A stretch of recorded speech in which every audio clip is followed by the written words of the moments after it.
जय जगन्नाथ सांग माने ओडिया सुख संसार चैनल को आपण को बहुत बहुत स्वागत। मिथुन राशि मार्च 2024 टा आपणकर किपरि रहिबो, केउ ग्रहर स्थितिटा आपण को पई बहुत अनुकूल रहिबो एवं केउ जगह निज को टिके सतर्क ही रहिबा को पड़िबो।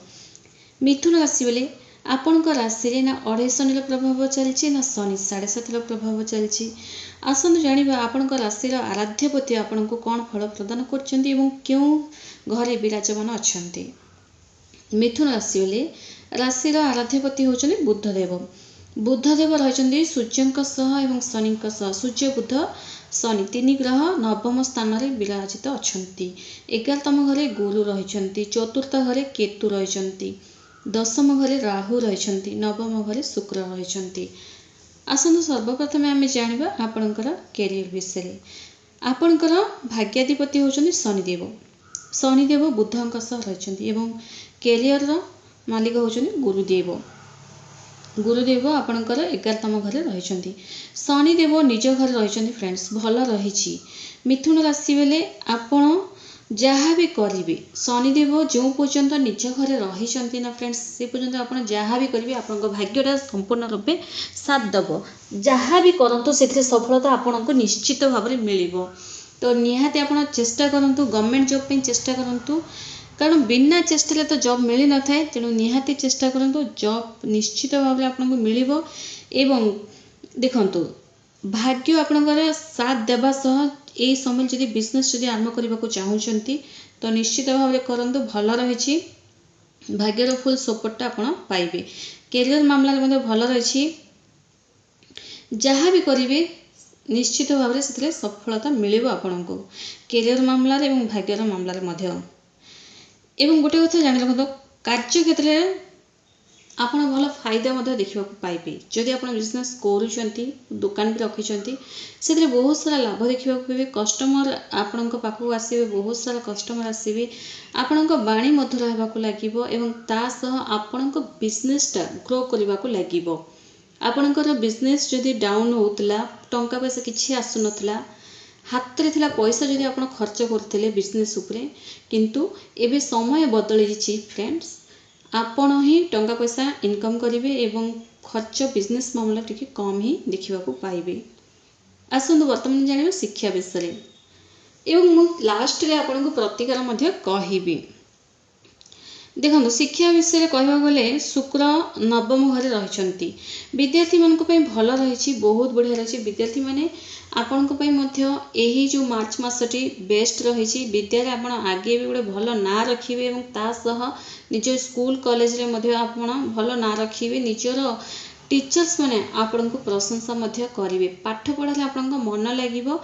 एही जो मार्च मास रे आपणकर जो स्कूल कॉलेज जदि एडमिशन करबा को चाहूचंती तो करि पारंती। गुडे भल रिजल्ट मध्ये आपण देखिया को पाइबे। आपण को मन कहूची जदि सब्जेक्ट चेंज करबा को तो निहाती चेंज करि पारंती, बेस्ट रहिछि। किछि फॉर्म जदि पकेबा को चाहूचंती, जदि आपण रिसेंटली पास आउट होइचंती, जॉब पे जदि फॉर्म पकेबा को चाहूचंती तो निहाती पकांतु, आपण को पई भला समय रहिछि। स्वास्थ्य विषय जानिबा। स्वास्थ्य रे कोनोसी प्रकार असुविधा नाही फ्रेंड्स। स्वास्थ्य रे आपनकर भल रहिछि।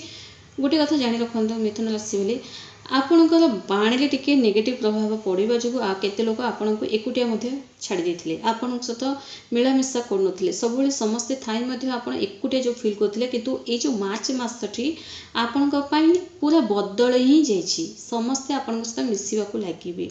आउ आपण से एकुटिया रहिबेनी, एकुटियापन आपण को आ लागिबोनी।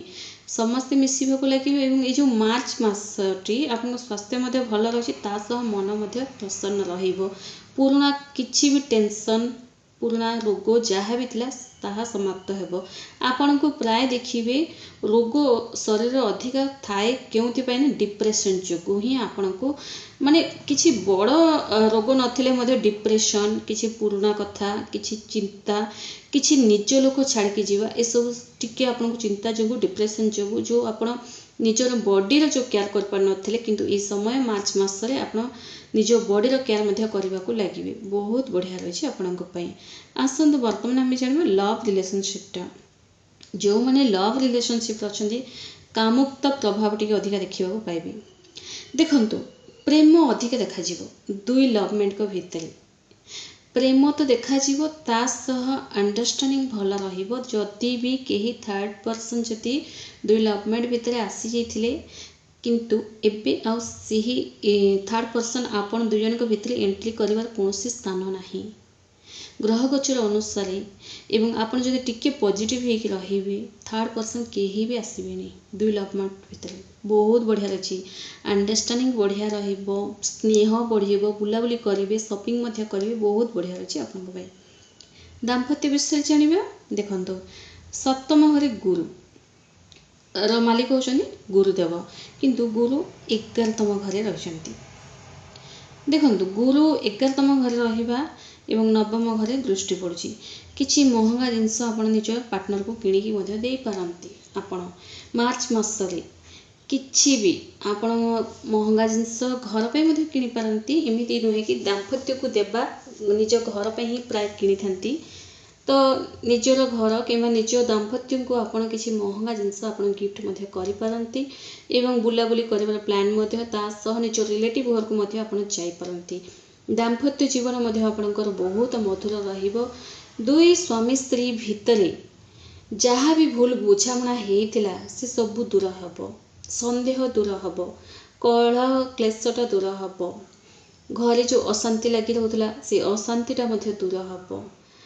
आपण को हठात लागिबो आपण को स्वामी किंबा आपण को स्त्री आपण को कथाटा मानुचंती, आपण को बहुत सारा भल पाइबा दउचंती, स्नेह दउचंती। आपण को मार्च मास एमती गोटे लाइफ मिले जोटा कि आपन को लगे कि यही जिंदगी ही जिंदगी अटे, मत यही लाइफ रु यही सांसारिक जीवन रु मत आउ कौड़ी भी जीवार नहीं। मत मो घर है, मो स्वामी है कि मो स्त्री है, एमती आप गोटे भितर आत्मा भितर ही गोटे फिल हम, मनटा प्रसन्न रहिबो। फ्रेंड्स बहुत बढ़िया अच्छे। दुई दाम्पत्य भितर कौन सी प्रकार टेंशन नहीं। कौन करेंगे मिथुन राशि बोले कि सबू किसी आपण इच्छा से चलू। देखो मिथुन राशि बेले 10म घरे राहु रहिबा जोगु बिजनेस तो आपनकर भल रही किंतु किछि चालाक लोक मध्य आपनको बिजनेस ठकिबा पई मध्य चेष्टा करि परंती। आपनको बिजनेसटा डाउन मध्य करबा को चेष्टा मध्य करि परंती। तो टिके चालाक रहिबा उचित। आपण प्रतिकार आपण जेति जहा कले मध्य किछि टिप्स माने फॉलो करबा निहाती आवश्यक। एमिति नुहे कि आप खाली प्रतिकार कर पॉजिटिव ही रही किसी टिप्स टाक फॉलो करेंगे तो किसी हो पारनी। तो आपण को निहाती चालाक होकर रहा उचित। चालाक केमिति हेबे आपण जो एपर्यंत किसी भी ध्यान जो जिनस दौन से जिनस ध्यान देवा हिसाब किताब ध्यान देवा पड़ो। केते जनक लोक आप रखी दुकान रे से प्रति ध्यान देवा पड़ो। छोट छोट कथार ही आपको ध्यान देवा पड़ो। से ही आपंकर बहुत लाभ रही। तो टिके चालाक होगा पड़ो एवं तासह गणेश भगवान पूजा करंतु आपण भल। ओम गण गणपति नमः यही मंत्र आप 21 थर 108 थर जप कर पारती। किंतु देखो 108 लेखा निहाती जप करंतु कारण बहुत ही छोटिया मंत्रटे गोटे सेकेंड ही लगे। तो निश्चित भाव में जप करंतु कारण जीवन में जो कष्टटा दूर करने को हेले आमको निजको ही परिश्रम करने को पड़ो। ओम गण गणपति नमः यही मंत्र जप करंतु एवं तासह गोमाता सेवा करंतु। आपण भल यही नियम मानिकी आसतु बहुत बढ़िया। आपण धन्यवाद।